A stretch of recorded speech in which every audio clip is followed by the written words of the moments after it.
Hi అండి, welcome back to my channel all in one Shailaja. అందరూ ఆనందంగా ఆరోగ్యంగా ఉండాలని మనస్ఫూర్తిగా కోరుకుంటూ ఈరోజైతే ఒక మంచి వీడియోతో మీ ముందుకు వచ్చేసానండి.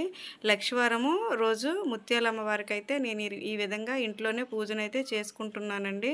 ప్రతి సంవత్సరం కూడా నేను మే నెలలో కానీ జూన్ నెలలో కానీ ఈ విధంగా ముత్యాలమ్మ వారికి అయితే పూజ చేసుకుంటాను. ఈ వీడియో ఎక్కడ కూడా స్కిప్ చేయకుండా చూడండి, అలా అయితే అర్థమవుతుంది. ఈ విధంగా ఒక ఆసనాన్ని అయితే రెడీ చేసుకోవాలండి.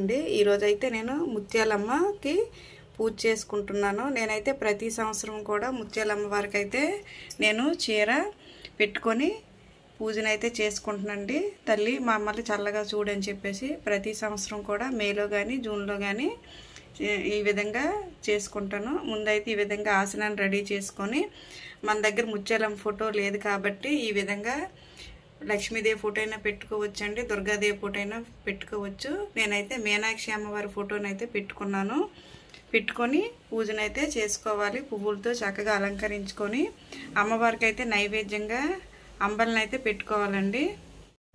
వినాయకుడిని అయితే ఈ విధంగా పెట్టుకోవాలండి. ఫస్ట్ వినాయకుడు పూజ చేసిన తర్వాత మనం ఏ పూజ అయినా చేసుకోవాలి. తర్వాత రెండు వైపులా కూడా ఈ విధంగా దీపాలను అయితే రెడీ చేసుకోవాలి. ఈ దీపపు కుందులకైతే గంధంతోని కుంకుమతోని బొట్టులను అయితే పెట్టుకోవాలండి. పెట్టుకొని ఈ విధంగా రెండు దీపపు కుందులను రెడీ చేసుకోవాలి. అదేవిధంగా అమ్మవారికి అయితే పసుపు కుంకుమలు కూడా పెట్టుకోవాలి. ఈ విధంగా రెండు వైపులా కూడా హంసలను అయితే పెట్టుకున్నానండి. ఇప్పుడు ఇందులో పసుపు కుంకుమ పెట్టుకోవాలి. ఈ విధంగా పసుపు కుంకుమ అమ్మవారికి ఎప్పుడు కూడా మనం పసుపు కుంకుమ పెట్టుకొని పూజ చేసుకుంటే చాలా మంచిదండి. ఈ విధంగా ఒక కంచు చెంబును కానీ ఇత్తడి చెంబును కానీ తీసుకొని గంధంతోని కుంకుమతోని బొట్టులను అయితే పెట్టుకోవాలండి. పెట్టుకున్న తర్వాత ఒక వైట్ దారాన్ని తీసుకొని 3 పొరలుగా వేసుకోవాలి. వేసుకొని దీన్ని పసుపులో ముంచుకొని ఇదంతా కూడా పసుపు దారంలా చేసుకోవాలండి. చేసుకున్న తర్వాత ఒక పసుపు కొమ్ము తీసుకొని పసుపు కొమ్ము దీనికి కట్టేసి ఈ రాగి చెంబుకి కానీ ఇత్తడి చెంబుకి కానీ కట్టుకోవాలండి. ఈ విధంగా ఒక పసుపు కొమ్మును అయితే తీసుకొని ఈ విధంగా కట్టుకోవాలండి. కట్టుకున్న తర్వాత ఈ విధంగా ఈ రాగి చెంబుకి కట్టుకోవాలి. అగరవత్తులతో దీపాలను అయితే వెలిగించుకోవాలండి. అగరవత్తితో కానీ ఏకహారతితో కానీ దీపాలను అయితే వెలిగించుకోవాలి. అగ్గిపెట్టితో ఇప్పుడు కూడా దీపాలను అయితే వెలిగించుకోకూడదు. ఈ విధంగా ఒకసారి అయితే ధూపాన్ని ఈ విధంగా చూపించుకోవాలి.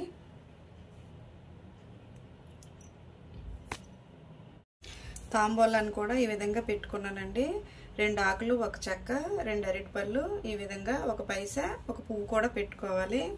తర్వాత ఇప్పుడు తమలపాకు మూటుకులు అయితే తీసుకున్నాం కదండి, అవైతే ఇందులో వేసుకుంటే ఈ దీపాలు వెలుగుతున్నంతసేపు కూడా మంచి సువాసన అయితే వెదజల్లుతుంది.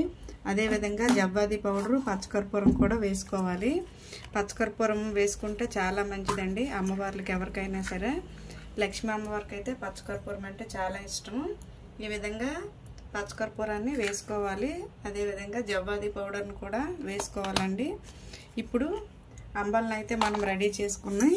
ఇప్పుడు ఈ విధంగా పెట్టుకున్నాం కదా, ఈ చెంబుకైతే ఈ విధంగా పసుపు కొమ్ము కట్టుకొని ఈ విధంగా రెడీ చేసుకున్న దాంట్లో మనం తయారు చేసుకున్న అంబలిని అయితే వేసుకోవాలండి. మనం అంబలి చేసేటప్పుడు తలకు స్నానం చేసుకొని శుచిగా అంబలిని అయితే రెడీ చేసుకోవాలి. అమ్మవారికి అయితే అంబలిని ప్రసాదంగా పెట్టుకోవాలి. తర్వాత కొబ్బరికాయ కొట్టుకోవాలి. అమ్మవారికి అయితే ఈ విధంగా చీర, జాకెట్, తాంబూలాన్ని అయితే సమర్పించుకున్నానండి. ఈ విధంగా పెట్టుకోవాలి. ప్రతి సంవత్సరం కూడా ఈ విధంగా నేనైతే చేసుకుంటాను. కొబ్బరికాయనైతే కొట్టుకున్నానండి. మనం ఏ పూజ చేసినా సరే కొబ్బరికాయనైతే కొట్టుకుంటే మంచిది. ఇందులో అంబలిని అయితే వేసుకున్నాను. ఇప్పుడు ధూపాన్ని అయితే వెలిగించుకోవాలండి. అమ్మవారికి ఇప్పుడు కూడా ధూపాన్ని ఎక్కువగా వేసుకోవాలి. అమ్మవారి ఏ పూజ చేసినా సరే ధూపం ఎక్కువగా వేసుకోవాలి. ఈ విధంగా ధూప్ స్టిక్లు దొరుకుతాయి. ఈ ధూప్ స్టిక్లు తీసుకొని ఈ విధంగా వెలిగించుకుంటే చాలండి. మనం సాంబ్రాణి కానీ ఏమీ వేయాల్సిన అవసరం లేదు. ఒకసారి అమ్మవారికి అయితే ఈ విధంగా చూపించుకోవాలి.